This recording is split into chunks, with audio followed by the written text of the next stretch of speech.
There we go. Hello, everybody. Hi. Happy Sunday. Welcome to Paradise. Thank you for hanging out with us. We took a couple of weeks off. I think at this point, I don't even know. 2 weeks. Oh, for I just don't know. it's It's been a while. no, it actually has been Has only it been been 2 weeks 2 because we didn't stream for the holiday on Monday. Right. So as we well don't as have that Sunday. episode to right. Yeah. So we're recapping episode 20 tonight, which was 2 weeks ago, Okay. or 2 weeks tomorrow. Yeah. But we did do the Power Hour the week before that. It came back after a couple. I think a I week's remember break. that. Yeah, 'cause Time. you've had more inconsistent than I have because you had a few weeks where you couldn't do it. Yeah. So I we had just- Clay I'm- come in. Yes, I remember for, that. Clay's in. Yes, I remember. It's just, my gosh, it's just, I can't handle the inconsistency, Sean. I miss the days. Me either. I miss the days where I was able Like to, I'm a chaotic person, but I've realized the slight order of a weekly recap show. Yeah. It does a lot for me. It does. Well, it's recapping, it's being silly, it's hanging out with a friend. Like that, yes, I agree. That sets the tone for the rest of my week. And when I don't get that on Sundays, the rest of the week is shit. Yeah. So what I'm trying to say Monday. is, Sean, you make my week so much better. Thank you. Yes, ditto. Oh, man. Hey there, small town Hey, people. Welcome. welcome. Also, hello, Zibarian. Hello. Good to see Hi, you too. friends. So happy to see you all. Thank you for We've hanging been out. on a sort of a micro hiatus. Yeah. A break because of. I realized that's the other Just thing I life. realized was like we didn't stream last Sunday, which was my fault because I had stuff. You had stuff. It's fine. It was a holiday weekend, too. too. It's fine. I actually I was was- kind of secretly like, oh, God, thank God, because I didn't feel it. I mean, it was a really long weekend, and I Yeah. also was kind of like in and out. Like I had a really bad sunburn. Well, you knew that. I knew that, yeah. We recorded on Yeah. Saturday. Yeah. But it's now It's a smoothed nice over into tan. a nice tan. Excellent. Granted, I still look. Are you incredibly glowing? pale, Are you but- glowing? But Hey, I in bet you're person, tanner than I promise, am. I'm well, definitely for sure. But it's well, there's my tan line. Yes. It's not that bad. 'Cause I did go to the beach. I did go to the beach. a Oh, little very while nice. ago, which I haven't gone to the beach in a while, and I freaking love the beach. That's what I The remember. beach is great. I had a really great tweet. It didn't do well metric wise, but it was a great tweet. I think I probably saw it. What was it? Was it you about? liked it? You liked I it. did. It was Yeah. about sirens. Yes. Yes. Yes. I David remember Tilster said this was the best tweet ever, and I was like, tell the rest of Twitter. Yes. Let But basically, I said I would get caught by a siren. Like Yeah. a siren would get me. Like the way sirens call out to sailors. Yep. Yeah. If I saw a siren, I would hop into the water. You're siren Yeah. fodder for sure. I am. I would, because I just fucking love the sea. And well, when you tweeted that, I immediately just started thinking about Saskia and how much she loves the sea, and it was just it sent me on a nice little nerd spiral. So I appreciate that. Yeah, I'm adding some glow in the dark paint to one of your tentacle. Oh, I Yeah, it's not forgot that you I can had see. those. But I forgot that you had those. It makes me so happy that you do. I have one other tentacle that I printed that's been sitting on the printer, the 3D printer, for like a long time. Can you get it off? I'm sure I can. I'm also painting some Dwarven Forge right now. Excellent. And I'm realizing why I pay more to buy the pre-painted ones. It's a lot of work. It's so annoying. It's Yeah. so annoying because there's so many little tiny pieces that you have to paint. Maybe, per our pre-stream conversation, maybe we need to build a brand new nice terrain piece to help kickstart some things. I remember how jacked up you were when you built that mountain for us for our home game. You were like a kid in a candy over store. there. Yeah, I know. I remember you were just so excited, and it was fucking beautiful. Just so Yeah. I was actually walking through Michael's the other day. I was like, this is where Sean comes to get all of his terrain stuff. I do enjoy walking Yeah. through Michael's. Yeah. I don't know what it is. I think I've purchased all the things that I need from Michael's. So now when I go there, I'm like, I don't just really like, need need any it, of this. 'cause I'm you like, have it. almost like I want to dump everything out that I have. Yeah. To go through the retail therapy again. Ooh. I do need You to know clean what? You know what? You know and what? reorganize. I'll be there in a couple of weeks. We can do it It's together. true. It's true. I That would could be use that. I could use the body double? the skillful hand. Yeah, that too. Yeah. I like. Oh yes, that's I need a whole a other serious conversation. like deep cleaning of my whole apartment right now. Sure. Just because you know what's the thing? What's the thing? We're just talking about life right now. That's it. We'll get to that episode in a moment. Yes, this is how this usually goes. But yes. So tell me, what's the thing? It has been like so many weeks since I've had a in-person D&D game with my group with Stefan. I was gonna say, yeah, just because of holidays and vacations whatnot. and all that. Mm-hmm. Me beginning of what I'm realizing? What are you realizing? Is that it like June fucked me up. Oh no. So I had that straight 14-day period of working every single day. That's because a lot. I work at a university, so we had orientation. Yeah, that was a lot. Did that break you, Sean? I think it did more than I thought. Oh no. Because then the last 2 weekends of June, I don't know. I think I was just off. Mm-hmm. That's another reason why we couldn't do the power hour. I think on one of those weeks. Yeah, but like you worked for 14 straight days. It was probably disgustingly hot, right? Because you were outside a lot. Yeah, You needed time to rest and recover. Also, one of those weekends was the weekend where the sky turned black and the sun turned red because of all the wildfire smoke, wood smoke from Canada. Mm-hmm. And yeah, no, I think I need a reset. Yeah, same. Me too, man. We need a reset. Jump into a freezing cold body of water. Ooh. And do a polar plunge to refresh my brain. Yeah. Just take a cold shower. That's fun. I've done that before. Yeah, I've done that before reluctantly, too, but because I fucking hate cold water. but the long story short, like I haven't played D&D with Stefan since May. That's a long time. Well, I mean in person with Stefan. Yeah, that's a long time. But the thing is, I host that. So I clean every other week my apartment because I know people are coming. And you no haven't one has had been coming that over. There you go. So you haven't had that motivation to do exactly. that. I haven't had a proper visitor. Yeah. My mom stopped by every now and then. Yeah. But you don't clean for your mom? Once it was spontaneous, so I didn't have a chance to clean. And the other time, I just cleaned the living room because that's where she was going to be. Yeah. Minimally to the kitchen. Because I do, even though I know no one's going to go upstairs, I clean the upstairs too. Yeah. Just in case Stefan wants to go look at some of the minis and stuff. And so I'm like, let me organize this a little bit. Yeah. No, But you it know what we'll hasn't do, Sean?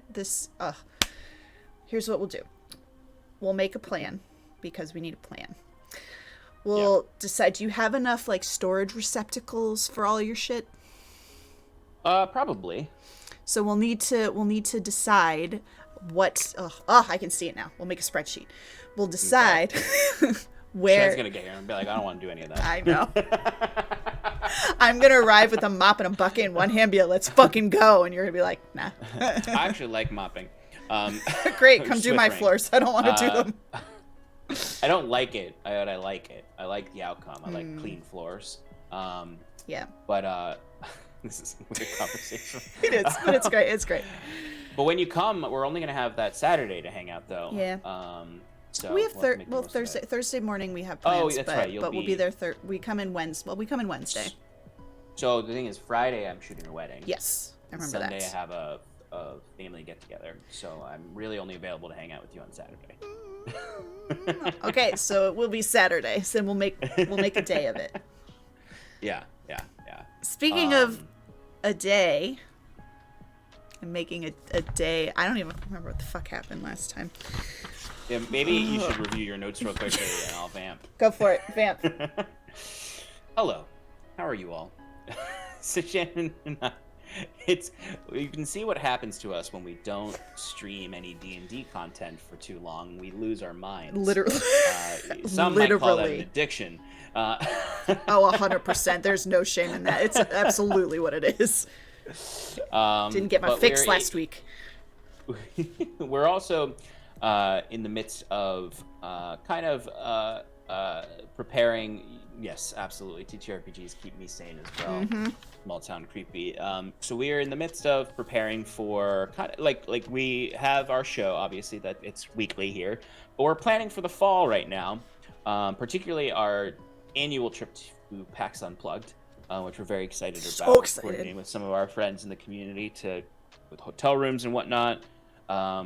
We almost missed it entirely. The hotel room part, not the registration for PAX hasn't opened yet. But so that's exciting. It's always super exciting to see people in person who you talk to all the time online or play games with online. And we've been talking about it for a while, but we have plans for other programming on the channel, including some stuff where we're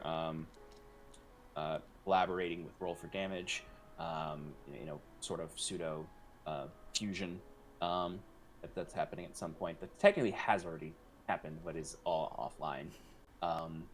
Once the Scales Above campaign ends, there'll be some more content coming out from Paradice via Nova and us.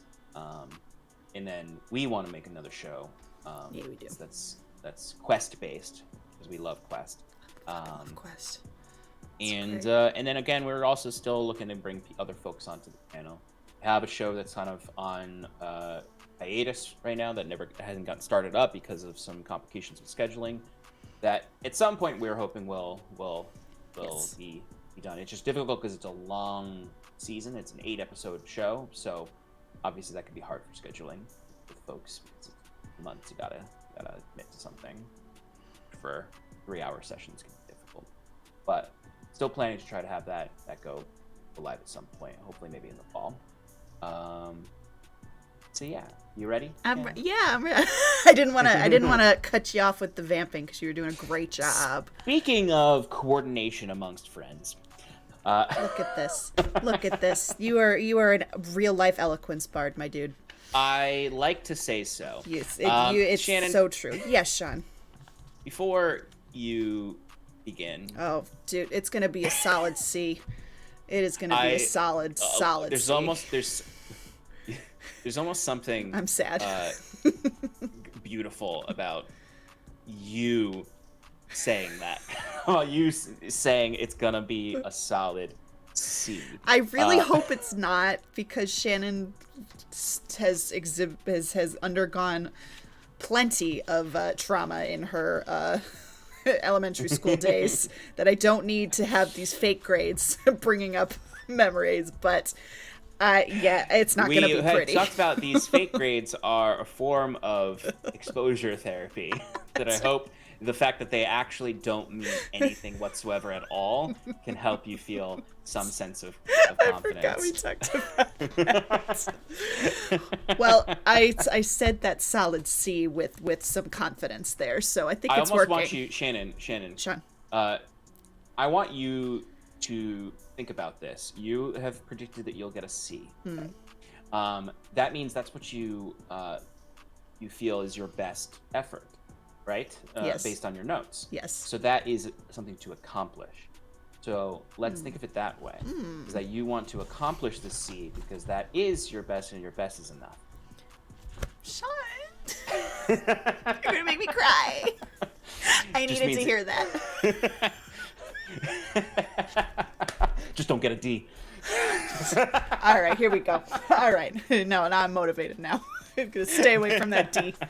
All right, here we go. Real life eloquence bard. I just gave you bardic inspiration. Yeah, I feel it. Is that a D8? Because it sure wasn't a D6. Look at that. Where is it? That's a 10.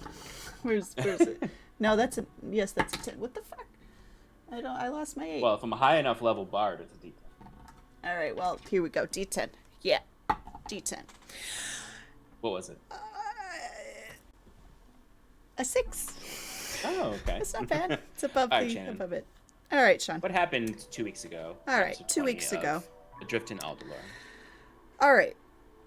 We began. We are running away from the bandits' hideout because we just basically exploded it with water. After rescuing Jacquette from the bandits' hideout because he was captured by a bounty hunter that was working for the bandits. And so we're running away. We head back to Tora's farmhouse, but they had taken Fionn and Bruce and Septimus's advice and locked it up and went and stayed somewhere else to stay safe. So we go. Oh, yeah? There is a barn there that we go and we hang out with the horses that are in there, and we kind of debrief for a little bit, but then we decide we need to go back to. You did not hang out with horses. Wasn't horses? This doesn't matter for your grade, but it was just one of my best performances of all of, Was it a of goat? Paradise. No. No. Let me give you a hint. Oh, it was a cow. It was a cow. That's right. In the middle of them reaction. getting so mad at each other and talking about how they fucked everything up, I just let loose the best moo ever. It was pretty amazing. Yeah, we were all kind of snipping at each other, and it just comes with them. Yeah, that was great. Yes, it was a bunch of cows, or a cow, a very dramatic, It was a single dramatic cow. So we don't stay there very long, though. We go back into town to the Windy Mercato, which is the only inn run by Alicia. It's so funny though, because it's like you ever been to like a hotel and it's like the tavern at the Hilton. Yeah. Like where there's always like, this is the tavern at whatever. That's kind of what this situation is, because it's the actual pavilion that's called the Windy Mercado. Okay. Which okay, is like okay, okay. is like the festival / farmers market space. Yeah. And then there's just a tavern attached to it that's kind of called like the home at the Windy Mercado. Got it. Yes. Which I just think is funny. That is, I love it. While we are going back there, we find a kite on the ground that says Brondir, and that will become important in a moment. We talk to Alicia, ask her to spread word around town about about what we learned, that the sickness was being manufactured by the bandits and being sold. It was a scam. They were getting the citizens of the hamlet addicted to it, and then taking their money for the cure. So we ask Alicia to spread the word around town to stop, don't talk to these people, don't buy any more from them. She's going to send the stable master to talk to the people in the countryside to spread that word that way. And while she's doing that, we're going to go talk to the Onomancer who lives up on the hill. Yes. Augustus. Yeah, I had that written down. Augustus. Before we leave the establishment, Septimus uses detect magic to see if Alicia's daughters, one foster, one actual, if they have elemental spirits within them, and they do.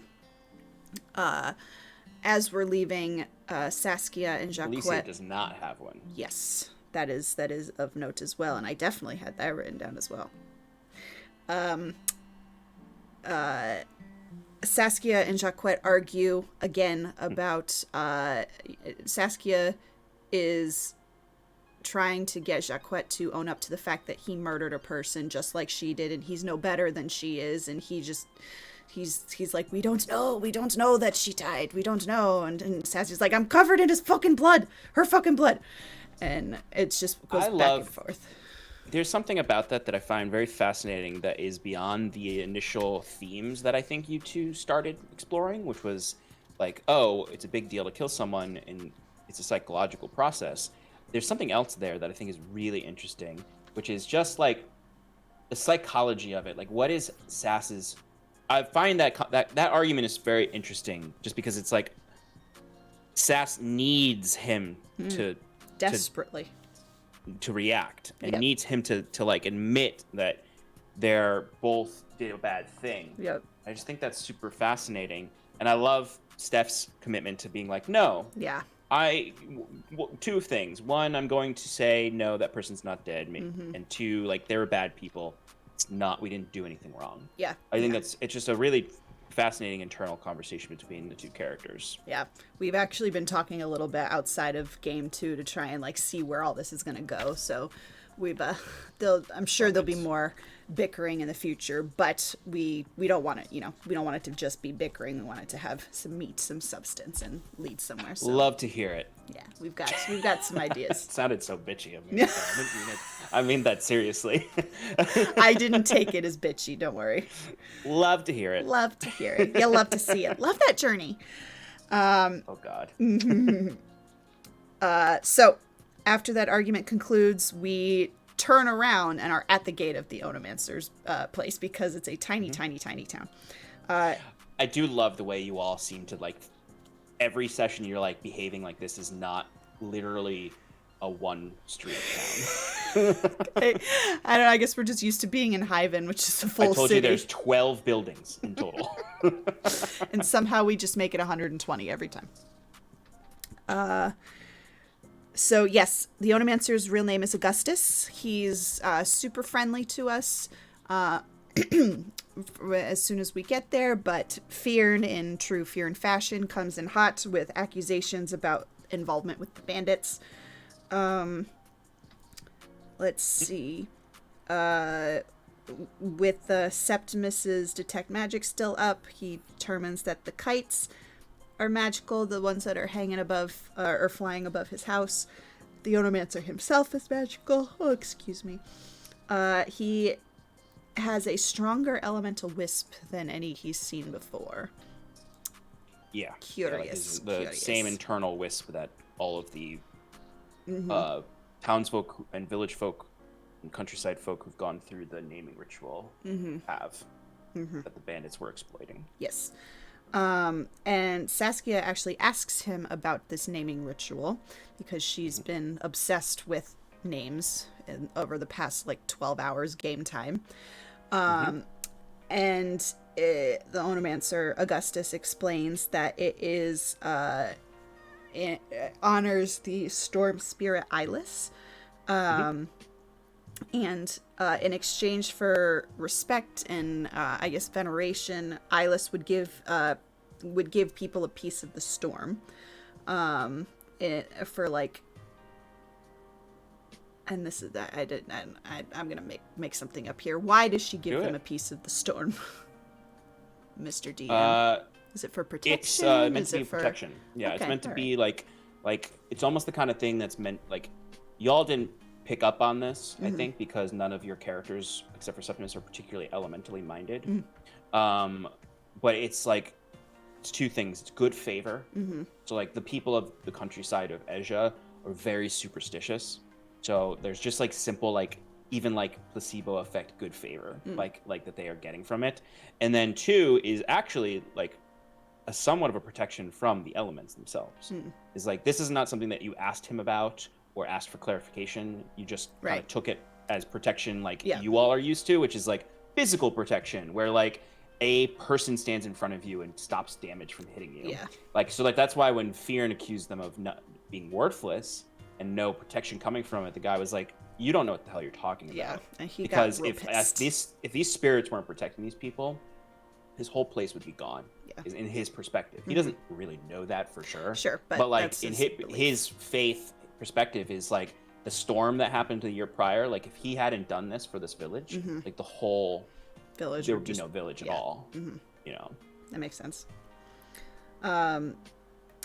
Unfortunately, this naming ritual has been profaned by the bandits because of their whole scheme.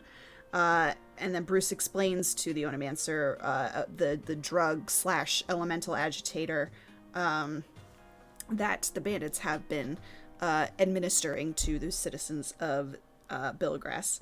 And he also reveals that they extracted a guardian spirit, which and I think we asked him at one point,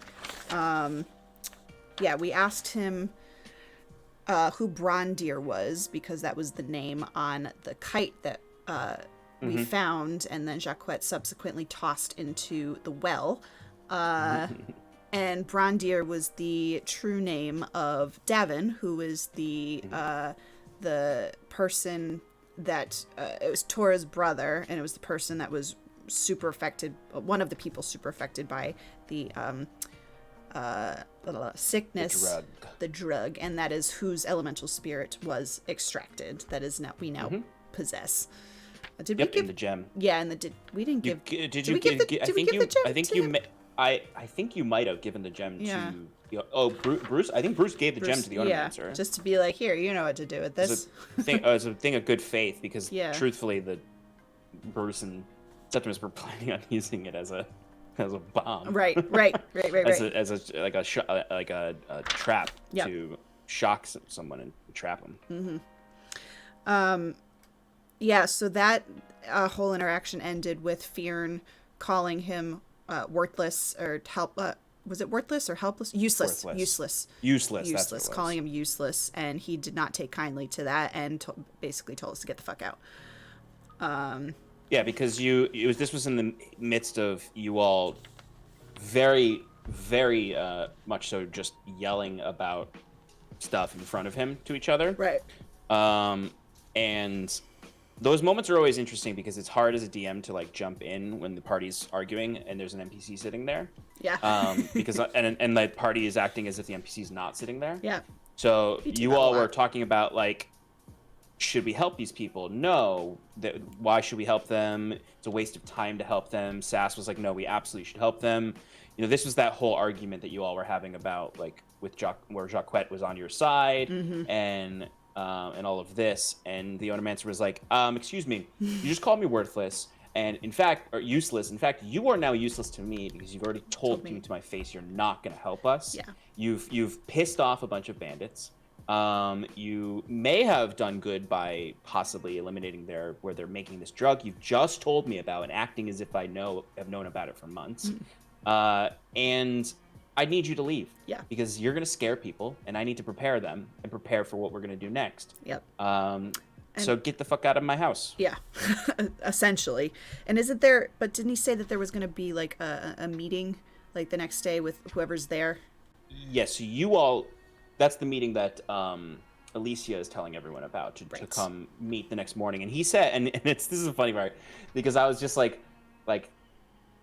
he said he'd be at the meeting. He basically was very like the entire conversation you all were having with him, he was like, I will do whatever you want me to do to help. Right.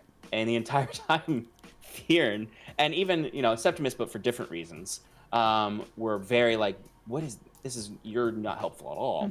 Even though he said, I'm willing to help you with any kind of magical needs you have. I'm willing to talk to your friend after everything is done about her situation with her name. I'm willing to fix your mistake potentially by re-gifting. Right. Like, it was just very funny to me that like it's just like Fearn coming in hot, and it's just like this guy's just like, I was just making tea before you got here and like figuring out what the rest of my day is gonna look like. Yeah, and now you've dropped all this shit on me and you've insulted me, so get out. I've also been dealing with this for a year. Yeah. And I sent for help. And this is who they sent. You sent? are the help. Yeah. Like, this is the thing that I think was so funny when they're like, you're not doing anything about this. And like, no, you are what I was doing about it. Right. You're the help. Like, you are what I was doing about it. So rude. So rude. So we get out. And before we reconvene, there is a vignette. Yes. I love a good old Sean vignette. They're so. I love giving them. They're so good. they're so amazing. So, this vignette takes place at the ruined. You good? I just thought I got paint on my microphone, but I didn't. Good job.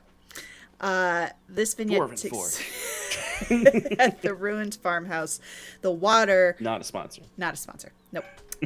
The water is not stopping. It's still gushing from the contraption that Sass had set, that Bruce had or was it Bruce that took it from Sindel?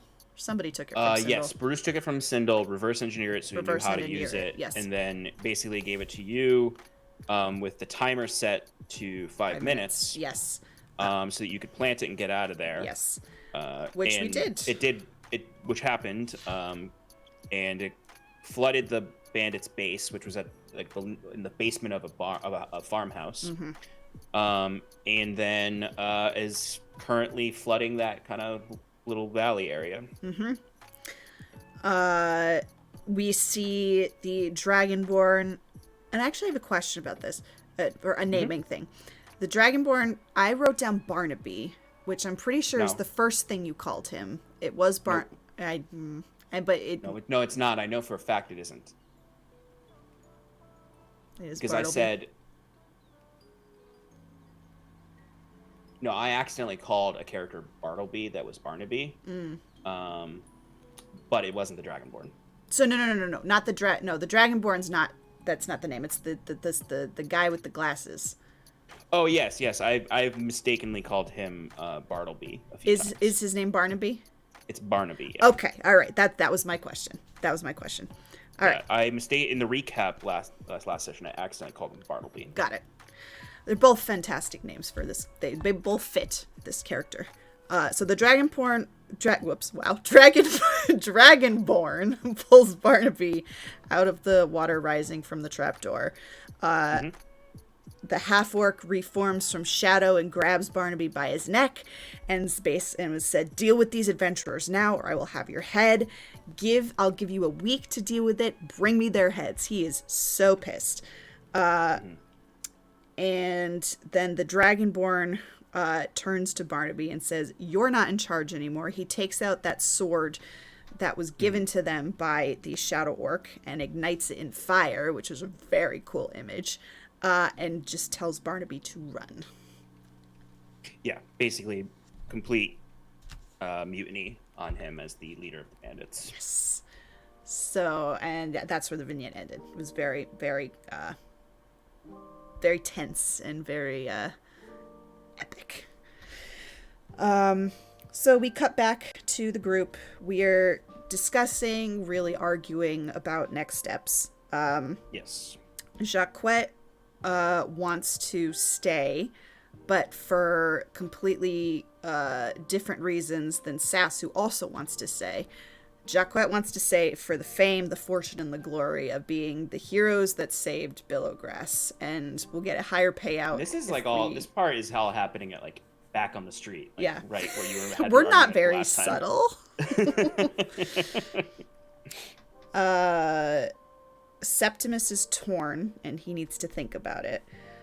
Sass wants to stay and protect the town because that's the right thing to do. They pissed off the bandits, so it wouldn't feel right to just leave.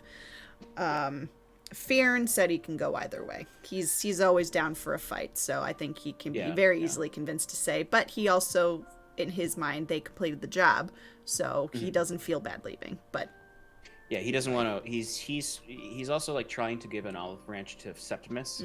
And where he's like, I'm doing what you want to do. Yes. Like, I don't care. I'm happy to fight, but I also know that the job is, like, we've done most of the job, enough of the job to leave. Right. And we can someone else can deal with this. It's not our problem. Yep. Jacquette actually threatened Bruce, kind of digging his claws into his little shoulder, and Bruce elbowed him in the nuts and scampered away, which I thought was... I just fucking love the way Alex is playing Bruce. It's so great. Bruce is so great. Is a treasure. Yes, he is a true gem. So we decide to sleep on the plan because we're still kind of split, and Septimus needs to think. So Fearn gets drunk. Septimus gets a tea to meditate. Bruce draws a picture of what he thinks is a bird. Saskia takes first watch just in case the bandits are right behind them. And this doesn't really matter for story purposes, but just for character purposes. Saskia left all her pirate shit in the mud, so she doesn't look like a pirate anymore. And so her hair is just all kind of out and about. And so she asked Alicia for a ribbon or something, or like a hair tie, and she got a violet ribbon. So now her hair's up in a cute little ponytail with a ribbon, and I just really like that. She looks nothing like her art now. Nothing like her art. Yep. My next art is gonna be different. That is such a Shannon move. Like all of your characters, like the costuming changes dramatically. Oh yeah, Scarlet is totally different from the first to the second piece. Yeah. But yes, that's I don't know. I have a nice little image of her now with a pretty little bow in her hair and her freaky as fuck eye. We need like Eddie, like fan art. Someone please. Oh yes. Anyone, draw new Sass. Or really just Sass with less of her. pirate garb. Yep. And Jacquet just goes to bed because he's done. He just goes to bed. Well, Jacquet also took the most of a beating, right? Yes. I think. Yeah, he's pretty weak. He's right pretty now. beat up. Yeah. Yeah. So, in this kind of moment, as the party is settling down for the evening, Alicia looks like she's starting to decorate for the festival because she's hopeful that the naming festival is going to happen again now that the bandits have been dealt with. Septimus asks her if she still believes in all of it, to which she replies she's doing it for the kids, which I thought was a very cool moment. I think we talked about that after stream too, about how that was a cool moment of like seeing the effects of our actions like immediately. Yeah. Something we wanted to really heighten in this campaign was NPCs having real lives and the actions and something that you all, I think everyone said they would have loved to see. I think it was Clay's idea originally, was just wanting to see more local effects of your actions. Whereas like our first campaign was very like big, epic, high fantasy. So everything was kind of on the country scale. And like there was stuff you saw, but you never saw it again. Right. Because you all were like going somewhere and then immediately leaving and never coming back. Right. Versus this one, we're very much more local. So yeah. I'm being very mindful of the NPCs, not just being like NPC number one, whose only purpose there is to sell you a piece of wood. Like, no, the guy selling that piece of wood has a full life, full wants, needs, can be no one to you, or could be the most important person in the game to you. Yeah, and you have such a gift for that, for fleshing out the NPCs and weaving them into the story, whether like they're, like you said, like like super important to the party or not. Like, just top notch, man. Top notch. I want you guys to like, because there's something last season series campaign. That's the word. I was like, oh, like there's beloved NPCs, but there's no one that you have like such a deep relationship with, other than like Scarlet would develop a lot of relationships with NPCs, but they would be so separate from the party that like the party didn't give a shit about the NPC, except that they were important to Scarlet.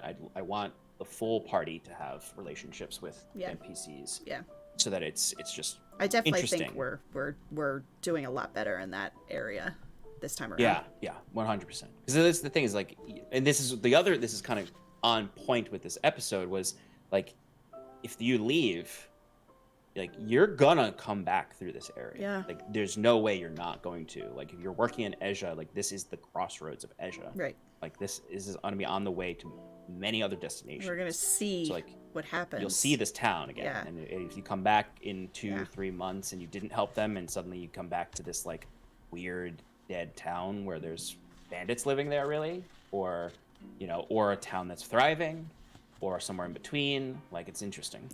Yeah, I like the idea of seeing the consequences or benefits of our actions, for sure. Yeah. So after talking to Alicia, Septimus goes to talk to Jacquet, actually. And he says, I think I have a plan, and I want something from you. And that was it. And now the next thing I have written is secrets, because it was just... Of course you do. Well, Mike told me because he wanted me to make sure it was, make sure it made sense and worked and whatnot. I remember because he was super self-conscious after. It was after everyone got off. He was like, I don't know if I should have made that secret. It's kind of not, And I was like, no, love it. That's good. Yeah, I like it's cool. It's very cool. Yeah. It's generally I like when people. I like when you guys get a moment of privacy. Where you can have something the rest of the party doesn't have. Yeah. And that's the thing is like if you have a safe enough table where everyone respects each other and knows each other's kind of like lines and veils, like you can do stuff like that because you can trust whatever that secret thing is. It's not going to cross any lines for any of us. Right. Yeah, and I'm really excited to see like what they have plans. Like it's a little mystery for the rest Mike's of us specialty. too. Yeah. Like it's Mike's something we didn't get to see a lot in campaign 1 because Mike joined really late, so he kind of was half in and he never got a chance to like despite what he says, I think Sarathil was great. he always felt like he was not in enough because it came in so late. But when we originally played with Mike offline in our first campaign, like his specialty was withholding information from the party in a creative and interesting way. Very good at it. Very, very good at it. Yeah.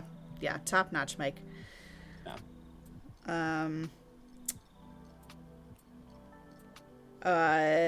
During or at some point during the night, Bruce makes a little robotic bird, and I put bird in quotes just to because it's what he thinks a bird looks like, because he doesn't see very well, so he's never actually seen what a bird looks like. One of my favorite quirks because I talked to Alex about it offline before he did this, when we were originally talking about Bruce a little bit, and he was saying like Bruce, his vision is like the only thing, everything's blurry if it's not like right in front of him. So that's why he has the special goggles that give him tremor sense. Yeah. But with tremor sense comes certain things that are lost, like birds don't walk around on the ground. Right. So they fly around the sky. So like to a bird, to him is like this little bleep of like of tremor sense. That's just like sort of like a bird if it lands for a moment and then it flies away. So he doesn't have a full visual perspective of a bird. So I love the idea of him building a little homunculus bird out of like bones and metal that like he guessed what it would look like. Yeah, it's very cool. Again, Bruce is a treasure.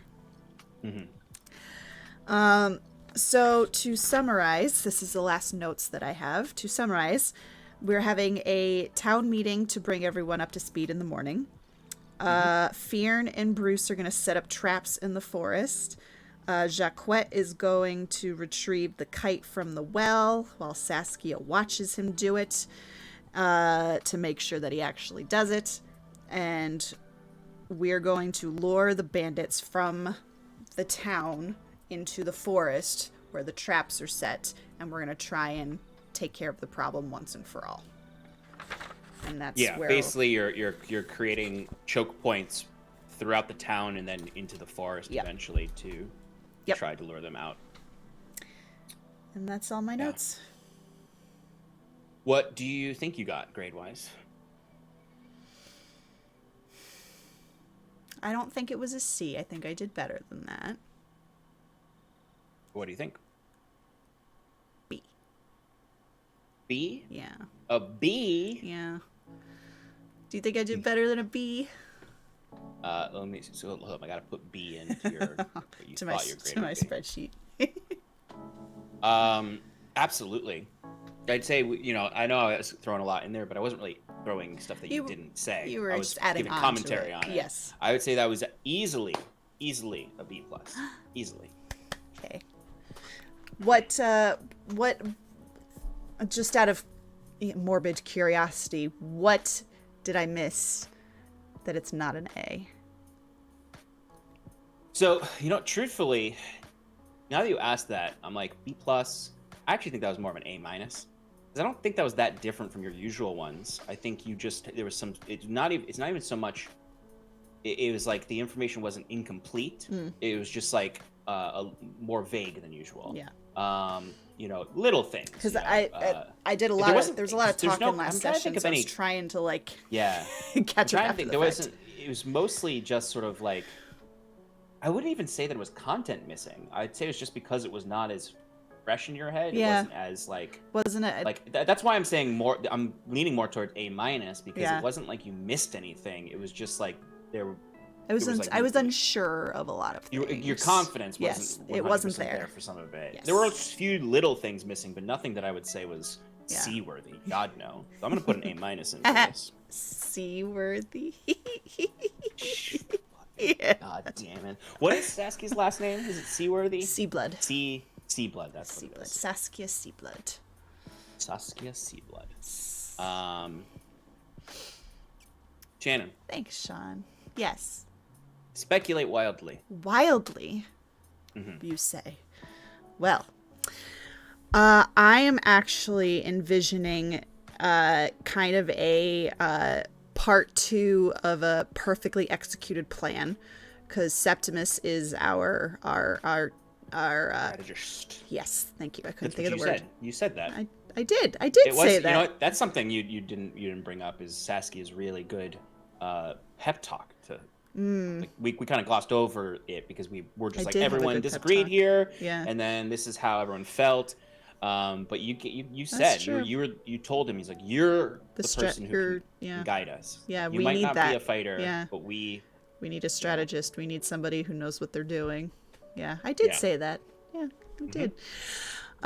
Which is what resulted in Septimus saying, fine, if I can come up with a plan, we'll stay. Yeah. If I can't, we won't. Yeah. Like, that was his line after you said that. And then, obviously, me, dangling the happy children and Alicia, and then his deal with Jacquet.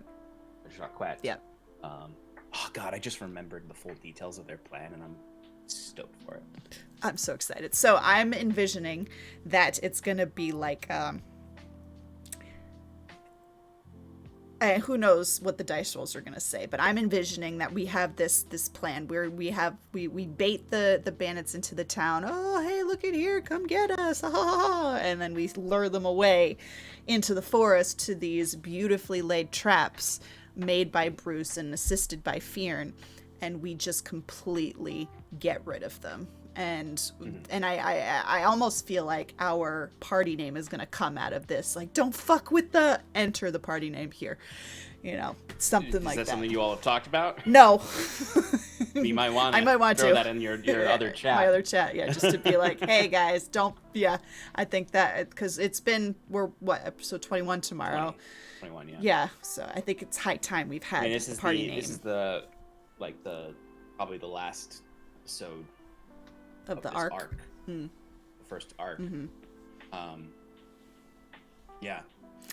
So I think it's gonna go smashingly. It's going to be great.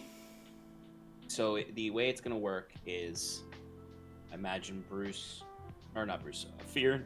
It's funny. I mix up Bruce and Fionn's names so much because Bruce is such a big jacked guy name to me. Yeah. That's what Fionn looks like. So Right. I call Fionn Bruce a lot because he's a brute. That tracks. So Fionn and you, I imagine, will be bait in the streets. Maybe even Jacquet, because I know at least he got away. The person who threw his face and everyone. Yeah. Every member of the crew knows that there's this jackass Tabaxi. That is really annoying and ostensibly the leader of the group because he's the face of the party. That's the interesting thing. Because a lot of parties, the face is also the leader. But in this case, one, it's not. The leader is not the face. No. Septimus is boning up to become this leader figure, while inarguably Jacquet would still be the face. Yeah. Just mechanically. Absolutely. You still want him to be the face. Absolutely. Yeah. But that's also part of it is because then you all need to influence Jacquet to properly use that, because if you don't tell him exactly what you want him to do, he's gonna do what he wants. Right. Which is very interesting. It's so delicious. Okay, so 2 things that I want you to speculate about. Yes. What the fuck's going on with these bandits? What's going on with this Dalen Shadowmancer orc? Yeah, because I know you prescribed to the theory the last time we talked about that this is all possibly a part of Sigil. Sigil is responsible for this. It's part of his operations. I still think that. You still think that? I still think he's behind everything and just was sending us in to test the is efficacy the word I want to use here? Test the efficacy. I would say if that's your theory, it wouldn't be the efficacy. It would be almost like a security test. Yeah. To see if the bandits can handle the operation. If what you're suggesting is what's actually happening, then I imagine the only thing I can imagine the reason you'd hire adventurers to go investigate it is possibly twofold. Is one, to take heat off of him, to make it to be why would I be involved if I sent people to stop it? Yeah, exactly. Or to test this bandit crew to be should I keep working with them? Yeah. So he's the employer. can I handle a couple of plunky adventurers Yeah. going in? Like if in your theory, I'm assuming like he would be, if not the employer, behind the employer, right? Is that what your I theory think would? because they kept referring to an employer, and I think Sigil is that employer. Dalen is the liaison for that yes. employer, because he's not part of the bandits. Right. He's independent of them. Right. And as is the bounty hunter. The bounty Dalen. hunter Dalen's is a fun little villain. Yeah, yeah. I like the shadows. Because he also just straight up feels like a villain too. It's cool. So, if this is your theory, then my question is, how do these bandits in these tests, how do they, because this is also kind of agnostic of your opinion too, because like you could still speculate on this even if Sigil wasn't the employer. How does this relate to the overall faction orientation of Asia? Like, how does this relate to the Aradunai? How does this relate to Alumno Defiance, the Pirates, Mr. Greaves? Fucking Mr. Greaves. Even as small as the mysterious owner of the Harlequin and Chalice, Mr. Oh God, I gotta find it. I think it's JT or JR. Yeah, Mr. JR, I think it is. Yeah. I know it's an acronym. Yeah. I think it's JR. That sounds right. I think it's JR. I have it here somewhere. That is it's KR. It's Mr. KR. Mr. KR. So we've got Mr. So because this is the thing that I think all of you need to start thinking about. Yeah, for especially sure. once this arc ends. I don't have an answer for this. That's a good and question. This stuff fit into everything else, like the crime world. All this, are they isolated to the countryside? But would they have an employer if they're isolated to the countryside? Especially an employer talking to them about testing on a particular territory, or using a particular territory who has this like this is. Is it a part of Asia, or is this an external force? Like, is the employer someone not part of Asia? Because there was earlier on someone talking about people coming around from the capital buying up property. Right. That's true. That is true. Well, and I wonder if this is like they were doing this little experiment here in this countryside to see Reykjavik. Yeah, that's fun to say. Just to see its viability, and to see if it could be something that could be taken larger scale. Yeah. In that case, who do you think would be? Now, cross-reference that with your own theories about Sigil. Like, is that something that Sigil would want to do? Do you think, or is that something not more like Sigil, but Sigil would be working under the Commodore potentially. So we're bringing Umadori into this. Yes. Why would the Commodore be interested in a drug that has a particular effect?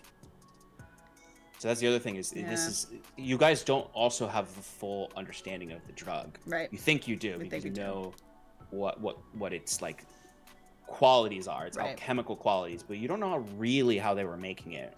Right. Like all you know is that there was this crystal font that had a solution that they needed to use. Right. That the employer provided. Right. Whoever this employer was. And did we decide or did we learn that solution was elemental in nature? It had to have been, right? Because it was an elemental you assume agitator. That there's some element. The effects of the drug are elemental agitation. So any element within the host would become agitated, and that agitation would have adverse effects upon the host. Right. And then the actual mental effects of the drug, the druggy part of it, was a sense of euphoria and risk taking. That the person's inhibitions would be lowered, and they would have a sense of grandeur. Like they would all and that's why they said the people who were most affected by it were basically depressed young adults in the town who were like, I really wish they would see, and that's why they said to you, folk like you come through town wearing armor and adventurers, and you get these young farmhands who are like, I don't want to be stuck in Billowgrass the rest of my life. Yeah. Because they're being told these stories, and then you'd have these people coming in, like the farmhand who was talking to Davin, being like, I know some magic in the forest that can like it's something interesting, something different. So then I wonder then if this is instilling this sense of grandeur in these people, if like somebody is wanting to build up an army for themselves for some reason. One side of it potentially. I'd need to. You guys don't know enough about the like kind of like conflict on the islands. Yeah, exactly. The only conflict you know of, and I'm only saying this because this is what you know. I'm not trying to say this is an answer here. Yes. Is Governor Pajin, the governor of the whole island. Saipajin is pressuring Commodore Umidori to enforce laws onto Ezha. Because Ezha is like lawless, yeah, for the most part. Right. Ezha there's is like no guards around. There's no guards around anywhere. It's very much like you have your personal guard, or you have your own personal way of protecting yourself. At least within this general area, the capital of Ezha, Ezha City, it's a little more. There's guards there, but they're the Commodore's guards. If there's guards, they're the Commodores. They're on the Commodore's payroll, like the guards in the academy, the academy area. Or the fuck the name. Remember my own district. No, I know it too. Because it's a. I'm gonna look it up. I'm looking it up. I have my own fucking district. I can just pull up my OneNotes. I'm looking up I'm gonna get it first. I'm gonna get it first. No, I'm gonna get it first. Hyven map. I got it. I got it. I already have it. I have it. High Road, Piscator's Row. Nope, those are other places. Damn it. In Admiralty Court. It's not even. I knew it was a Navy. I knew it was a Navy title. If you're looking at your little map I put on, I think it doesn't have it on there. It doesn't. So damn it. Admiralty Court. I was like, it's a Navy title, and I couldn't remember Admiral to save my life. Admiralty Court. It's split between two different neighborhoods. Do you remember the names of the neighborhoods?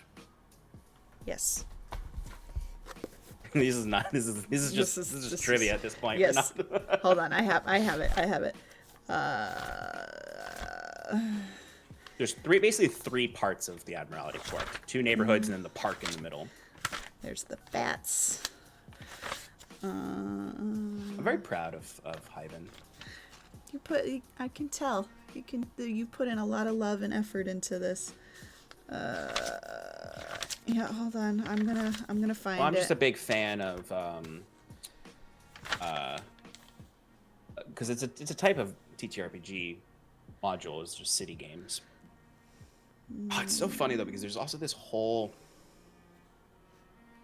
This is why I'm excited for this campaign in general. It's just like you guys are in such a tiny corner right now of this island. There's like stuff all across it. Like I was just looking at the Hyven Academy, and I do not. Or I was looking at the Hyven. I was looking at the Hyven Times, because you all know that the Hyven Times is owned by someone not from Ezha, not from Hyven. And I was just looking, and I just looked at my notes of who owns it, and I was like, oh, that's like they don't even if I even said the name, they wouldn't even understand it because they haven't gotten to that part of the continent yet. The only person people would probably maybe have a clue would be truthfully Jacquet, probably, because he's the only other person who's heard of the families, the family houses of Kirinor. Because Kirinor has like a really aristocratic nobility that and a lot of those aristocratic families own companies, like the Skyship was owned by a particular family. I vaguely remember that. Who own all of the they own all of the ship making, the Skyship making. To answer your question, I don't know that. I did not write it down. It's such a little thing that doesn't matter that much. The only person who I think would have this written down is Steph, because he loves writing down the exact details of the city. And it's Crown Rock, which is where the Commodore's castle is, and like the neighborhoods where all the rich people live. And then there's Ridge Rock, which is Crown Rock and Ridge Rock. Yeah, definitely didn't have that written down. Side of it. Yeah, I mean, this was a very in passing mention by me. That Steph still would have really it in my heart was somewhat for Steph. Yeah.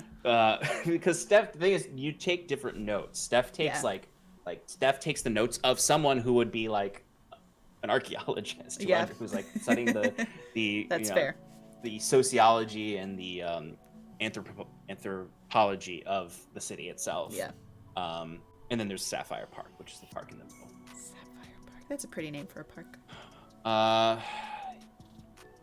Yeah, because I love it. I love having it's as a DM, having a properly built out city is so fun for when the party's going through it. To be able to say the street you're on. Yeah. It just makes it feel fun. so alive. Yeah. We could be here all night talking about. We were just saying, yeah. Talking about this. Yes.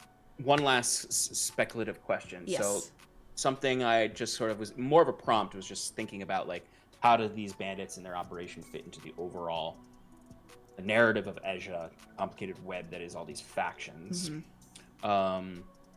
My other speculative question is, what do you think it's going to be like when you go back to Ivan? Because how long have we been? It'll gone? be so. Is it It a took week? you guys 5 days to get here. Oh, longer than You've that. been Okay. here overnight. Overnight. So it's been 6 days. Yep. Since we left. Next session, well, no, 7 because we started with because we ended with the next morning. Right. So it's been, got there, you didn't sleep that night, and then did a bunch of shit that day. So that's the 6th day. We're on the 7th day. Yeah. And it'll take us another 5 days. Imagine you'll to get stay back. here another you'll stay another night probably before going off on the road. Mm-hmm. So that's 8, and then another 5 days. So you'll be it's coming back 2 at weeks. 13, almost 2 weeks. And depending on, you might even like stop for a little while longer. Yeah. In like Septimus's At house Fairhaven, or maybe. in Fairhold. Fairhold. Fairhaven. Yeah. I would call it Fairhaven on accident too sometimes, just because there's something about Hold and Haven. What did I write down? I hope I wrote. It down might have the been right- Fairhaven in the pre-campaign, at one point, but it is Fairhold. Okay. I believe you. My notes are not. So yeah, it'll be like 2 weeks since you. I mean, realistically, it will be absolutely 2 weeks because you guys killed him and then had a night, like you had a couple days in Hyven after you killed the guy. Yeah. God. We've been so focused on this bandit thing, like I completely forgot that fucking killed a pirate captain. you and Fear settled your debts with with the Otter Mr. business. Greaves' operation. Yes, so we did. So that's good. as far as you can tell, that is not a big deal anymore. Nope, that's not. But these pirates, I mean, again, like similar to the Mr. Greaves thing, where I was kind of like, you all were like, other than Jacquet being like, this is the biggest deal of our lives. Right. And you got there and like, you could just let them throw trash at you and chase a boiled up pig for we'll be good.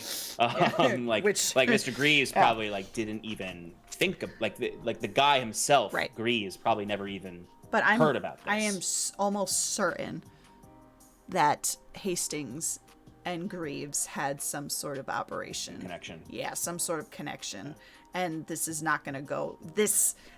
While the debts went unnoticed, this is not going to go unnoticed because this is a huge disruption. It's a captain that was very well known and instilled fear in people. Enough fear that they didn't have to give direct orders to people. Right. Someone who was talking on behalf of Hastings would have authority to them, like your old bosun. Yeah. Bjorn.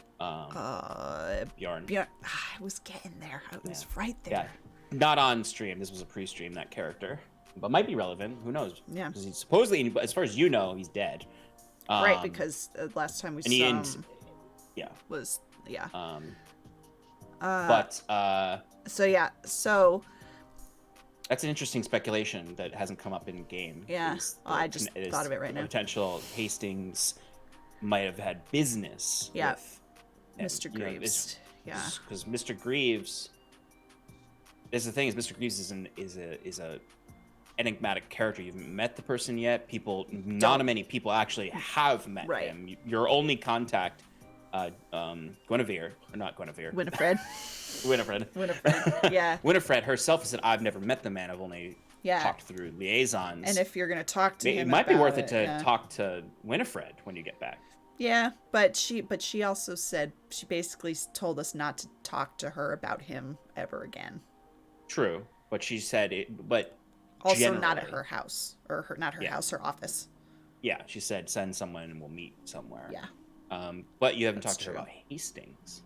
It's true, because we were... Other than the information she gave you, which is where his apartment was. Right. And when his ship had last docked, That's true. So, I think Winifred is definitely a font of knowledge, but she's expensive. Yeah. She is expensive. You have other fonts of knowledge. I mean, you could potentially, I know everyone's kind of been like, whatever, Fearin.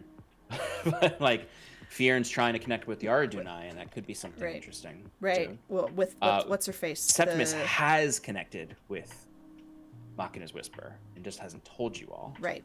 Because that was again Mike with his withholding information. He's so good at it. That's how he upgraded. Teach me your ways, Mike. That's how he upgraded Sal. Mm-hmm. Presumably. And then you guys talked to Kellen at the newspaper at the Hyven Times. That's right.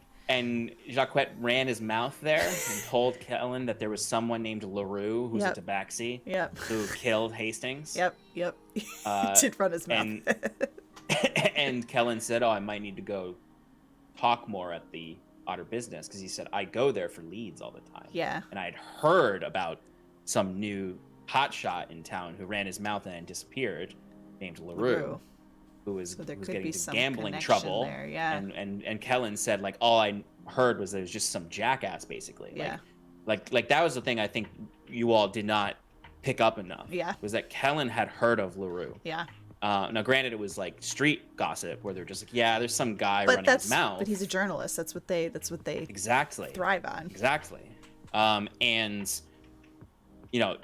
other thing, Kellen gets leads from the Otter Business often. Yeah. It means he knows Greaves' gang in some capacity. So he's another untapped. And then you also have that thing you promised Kellen, and that you would go talk to the brother which of the deceased, one of the deceased, from which you had something to do. But that opening vignette of the campaign. Exactly.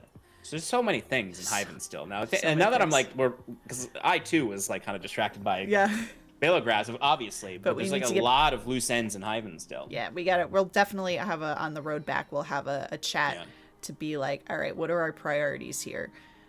Let's figure it out.